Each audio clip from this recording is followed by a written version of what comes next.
인도 전기공사업 시장에 진출해볼까? 혹시 이런 생각하고 계신가요? 그렇다면 아마 가장 먼저 엄청난 고민에 빠지실 겁니다.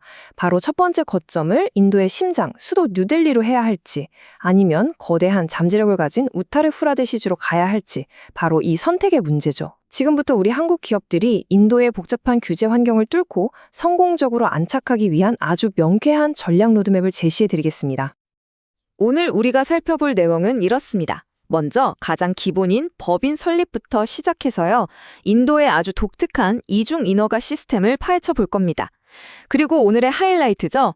뉴델리와 우타르프라데시주의 규제를 아주 꼼꼼하게 비교 분석하고 면허를 딴 이후의 현장 규정, 그리고 마지막으로 성공을 위한 최종 체크리스트까지 차근차근 짚어드리겠습니다. 자, 그럼 본격적으로 시작해 볼까요?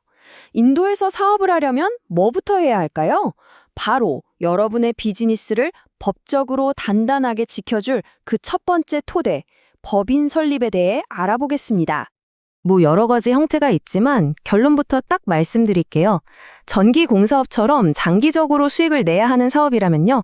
다른 건 고민할 필요도 없이 비공개 유한회사가 정답입니다. 사실상 유일한 선택지라고 보셔도 무방해요.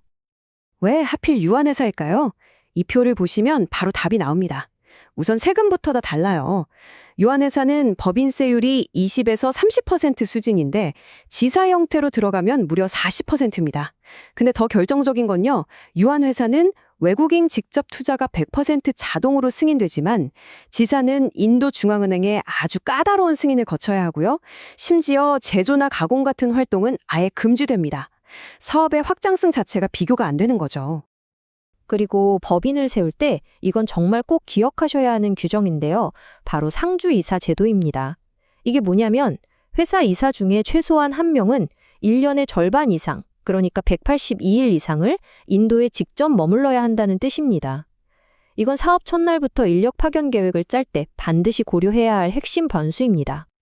이게 진짜 많은 기업들이 헷갈려하고 실수하는 부분인데요. 순서가 정말 중요합니다. 반드시 인도의 법인을 먼저 세우고요. 그 법인 이름으로 직원을 채용해야만 취업부자를 신청할 자격이 생깁니다. 이 순서가 꼬이면 프로젝트 전체가 몇 달씩 늦어질 수도 있어요. 그리고 이 숫자, 미화 25,000달러. 이건 꼭 머릿속에 넣어두셔야 합니다. 이게 바로 외국인 전문가 한 명에게 취업 비자를 내주기 위한 최소 연봉 기준선이에요. 단순히 월급의 문제가 아니라 초기 예산을 짜고 채용 전략을 세울 때 반드시 계산에 넣어야 하는 일종의 진입장벽이라고 할 수 있죠. 자, 이제 회사도 세웠겠다? 다음 단계로 넘어가야겠죠. 사업을 하려면 꼭 필요한 면허 시스템을 살펴봐야 하는데 인도는 아주 독특한 이중 지배 구조를 가지고 있습니다. 네, 바로 이겁니다. 이게 핵심이에요. 한국처럼 면허 하나 따면 전국 어디서든 쓸 수 있는 그런 단일 면허라는 개념 자체가 인도에는 아예 없습니다. 이 분권화된 시스템이 인도 전역에서 사업을 하려는 기업들에게는 가장 큰 도전 과제이자 오늘 우리가 이야기할 전략의 출발점이 되는 겁니다. 그러니까 시스템이 딱 두 단계로 나뉘는 거예요. 중앙정부기관인 중앙전력청은 아주 큰 규모의 설비 안전규제 같은 걸 담당하고요. 실제 우리 같은 전기공사업체가 받아야 하는 모든 면허는 각 주, 중부가 개별적으로 발급합니다. 결국 하나의 나라인데 주마다 법과 시스템이 다른 셈이죠. 바로 이 점 때문에 우리 전략의 핵심, 즉 어느 주를 첫 번째 거점으로 선택할 것인가가 중요해지는 겁니다. 자, 이제 인도의 두 핵심 지역, 수도인 뉴델리와 거대한 주인 우타르 프라데시를 본격적으로 비교 분석해 보겠습니다. 그래서 여러분께 이 질문을 던져봅니다. 여러분 회사의 첫 번째 기지는 어디가 되어야 할까요? 지금부터 이어질 상세 비교를 보시면서 우리 회사에 가장 적합한 답이 무엇일지 한번 찾아보시기 바랍니다. 자, 이 표 하나로 사실상 많은 것이 설명됩니다. 두 지역의 차이가 정말 극명하게 드러나거든요. 면허 유효 기관부터 필요한 사람 수, 현장 검사까지. 지금부터 각 항목이 여러분의 장기 전략과 운영 비용에 얼마나 직접적인 영향을 미치는지 하나씩 뜯어보겠습니다. 와, 25년. 이거 정말 엄청난 숫자 아닙니까? 뉴델리에서는 한 번 면허를 따면 유효 기간이 무려 25년입니다. 이건 거의 한 번 받으면 사업하는 내내 신경 쓸 필요가 없다는 뜻이죠. 행정 부담 없이 정말 장기적인 사업 계획을 세울 수 있게 해주는 엄청난 장점입니다. 그런데 우타르 프라데시주를 한번 보시죠. 고작 1년입니다. 1년, 이게 무슨 뜻이냐면요.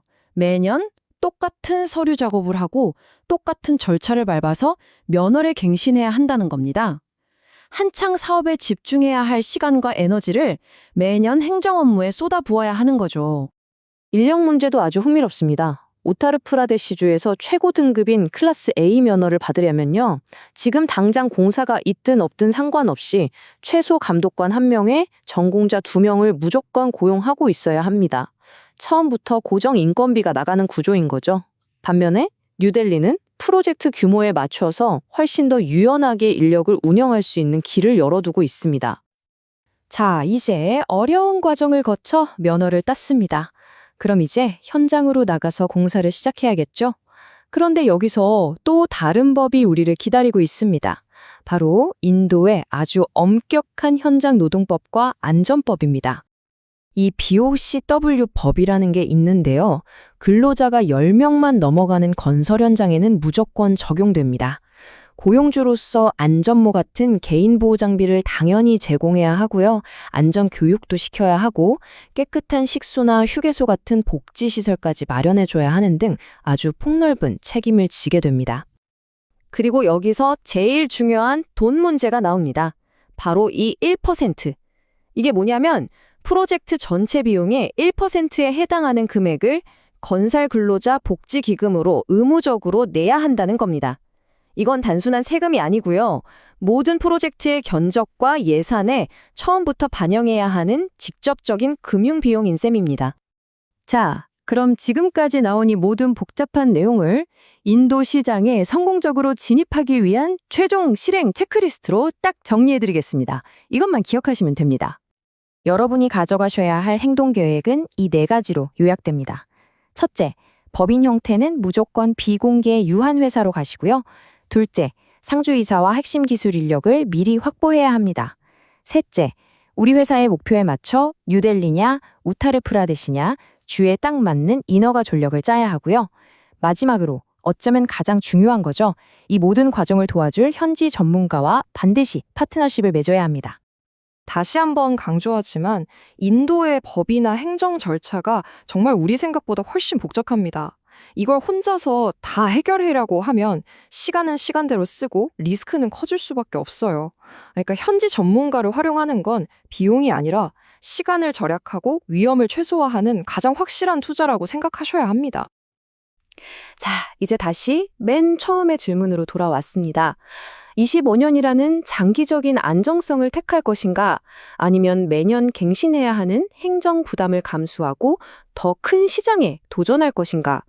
오늘 우리가 함께 분석한 내용을 바탕으로 이제 여러분의 비즈니스를 위한 최적의 결정을 내리실 차례입니다. 당신의 인도 첫 거점, 어디가 될 것 같습니까?